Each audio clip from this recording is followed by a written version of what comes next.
सोचो, अगर आप 24 घंटे तक कुछ ना खाओ, सिर्फ भूख लगेगी या आपका पूरा बॉडी सिस्टम क्रैश होने लगेगा। सच ये है, फूड सिर्फ पेट भरने के लिए नहीं होता, ये आपका दिमाग, दिल, हार्मोन्स और सेल्स तक को कंट्रोल करता है। और एंड तक देखना, क्योंकि लास्ट फैक्ट आपको शॉक करेगा। हम सोचते हैं खाना मतलब कैलोरीज, लेकिन रियलिटी फूड एक बायोकेमिकल मैसेज है। जब आप रोटी, चावल या फ्रूट्स खाते हो, ग्लूकोज ब्लड स्ट्रीम में जाता है, पैनक्रियास इंसुलिन रिलीज करता है, सेल्स एनर्जी अब्जॉर्ब करते हैं। अगर इंसुलिन ना आए तो शुगर ब्लड में ही घूमती रहेगी, डायबिटीज। मतलब आपका हर बाइट एक हार्मोनल कमांड है। आपका ब्रेन 20% एनर्जी अकेला खाता है। शौक लगा? आपका ब्रेन सिर्फ 2% बॉडी वेट है, लेकिन 20% टोटल एनर्जी यूज करता है। इसलिए जब आप मील स्किप करते हो, सबसे पहले मूड इरिटेट होता है, फोकस गिरता है, डिसीजन मेकिंग वीक होती है।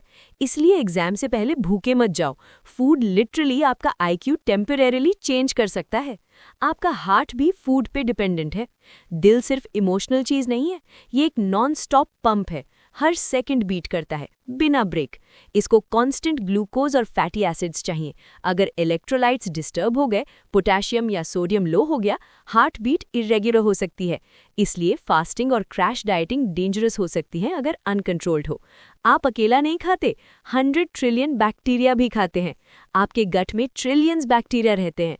इसको कहते हैं माइक्रोबायोम। जब आप फाइबर रिच फूड खाते हो, ये bacteria short chain fatty acids बनाते हैं जो इन्फ्लेमेशन कम करते हैं, इम्यूनिटी बूस्ट करते हैं। लेकिन जंक फूड वो हार्मफुल बैक्टीरिया को फीड करता है।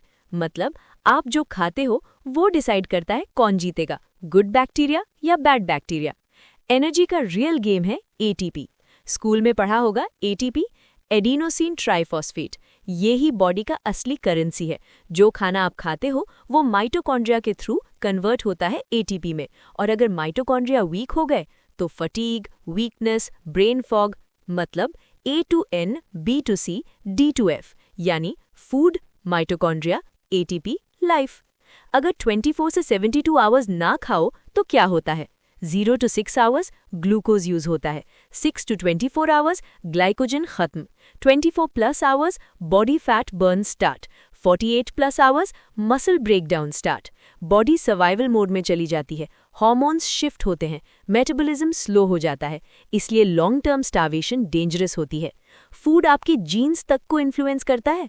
इसको कहते हैं एपिजेनेटिक्स। सर्टेन न्यूट्रिएंट्स जीन्स को ऑन या ऑफ कर सकते हैं। इन्फ्लेमेशन, एजिंग, डिजीज रिस्क सब इम्पैक्ट होता है। मतलब आप हर दिन अपनी बॉडी को प्रोग्राम कर रहे हो। हर मील एक इंस्ट्रक्शन है। तो अगली बार जब आप बोलो बस पेट भरना है, याद रखना फूड सिर्फ भूख नहीं मिटाता, ये आपका brain, heart, hormones, bacteria, genes और एनर्जी सिस्टम रन करता है। आप लिटरली अपने सिस्टम का सॉफ्टवेयर अपडेट खाते हो। और अगर आपको ये फैक्ट्स शॉकिंग लगे, कमेंट करो सिस्टम अपग्रेड। ये एक साइंटिफिक फैक्ट है।